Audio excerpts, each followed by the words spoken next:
ତ ବନ୍ଧୁଗଣ ଓଡ଼ିଶାର ବହୁତ ପିଲାମାନେ ବିଚଳିତ ହୋଇଗଲେଣି ଯେ IRB ଓ SAP କେବେ ବାହାରିବ। 2018 ମସିହାରେ ବାହାରିଥିଲା, ତାପରେ ଆଉ କୌଣସି ରିକ୍ରୁଟମେଣ୍ଟ ଆସିନାହିଁ।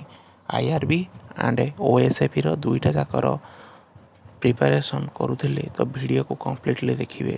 ତ ଫ୍ରେଣ୍ଡସ୍, ଆପଣମାନେ ଦେଖିପାରୁଥିବେ ଯେ ଯେତେ ସାରା ପଦବୀ ବାହାରୁଅଛି, ପ୍ରଥମେ ରିଟିନ୍ ଟେଷ୍ଟ ରହୁଅଛି ଓ ତାପରେ ଆପଣଙ୍କର ଫିଜିକାଲ୍ ହେଉଛି।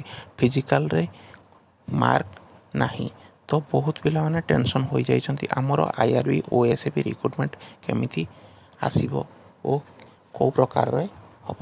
ପ୍ରଥମେ ଫିଜିକାଲ୍ ହେବ ନା ପ୍ରଥମେ ରିଟିନ୍ ହେବ, କେମିତି ପ୍ରିପାରେସନ୍ କରିବେ। ବହୁତ ପିଲାମାନେ ଡାଉଟ୍ ମଧ୍ୟ ରହୁଅଛି ଯେ ବହୁତ ୟୁଟ୍ୟୁବର ମଧ୍ୟ କହୁଛନ୍ତି ଜାନୁଆରୀ ଆସିବ, କିଏ କହୁଛନ୍ତି ମାର୍ଚ୍ଚରେ ଆସିବ ଓ କିଏ କହୁଛନ୍ତି ସେପ୍ଟେମ୍ବରରେ ମଧ୍ୟ ଆସିପାରେ। କିନ୍ତୁ ଆମର ଅଫିସିଆଲି ନୋଟିଫିକେସନ୍ କି କୌଣସି ଆସୁନାହିଁ। ତ ରିକ୍ରୁଟମେଣ୍ଟ ଆମର ଦରକାର, ପୋଷ୍ଟ ଆମର ଦରକାର, ତ ଅଫିସିଆଲି ନୋଟିଫିକେସନ୍ ଦରକାର। ତ ଆମେ ଜାଣିବା ରିକ୍ରୁଟମେଣ୍ଟର ପ୍ରୋସେସ୍ କ'ଣ ଚେଞ୍ଜେସ୍ ହୋଇଅଛି। ତ ଗୋଟେ କଥା କହିବାକୁ ଯାଉଅଛି, ମୁଁ ଗୋଟେ ସତ କଥା କହିବାକୁ ଯାଉଅଛି, ମୁଁ ମଧ୍ୟ ରୁଲ୍ ଜାଣିନାହିଁ ତ କାହିଁକି ମୁଁ ମିଛ କହିବି। ତେଣୁ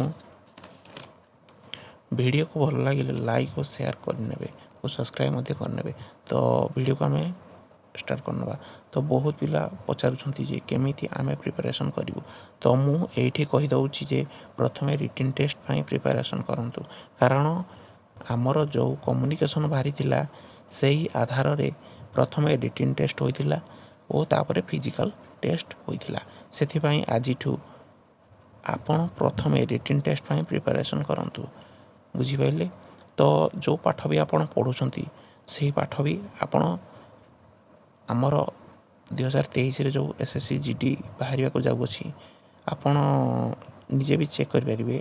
ssc.nic.inରେ ଆପଣ ରିକ୍ରୁଟମେଣ୍ଟ କ୍ୟାଲେଣ୍ଡର ଉପରକୁ ଯାଇ ତା'ର ସେକ୍ସନରେ ଦେଖିପାରିବେ SSC GDର ରିକ୍ରୁଟମେଣ୍ଟ ଆସିବାକୁ ଯାଉଅଛି। ତ ସେହି ପାଠ ବି ଆପଣଙ୍କର SSC GDରେ ବି ମଧ୍ୟ ଆସିବ। ତେଣୁ ଆପଣଙ୍କର କୌଣସି ୱେଷ୍ଟ ଯିବ ନାହିଁ। ତ ସେଥିପାଇଁ ବହୁତ ସାରା ପଦବୀ ଆଗକୁ ଆସିବାକୁ ଯାଉଅଛି, କିନ୍ତୁ ଟିକେ ଟାଇମ୍ ଦରକାର।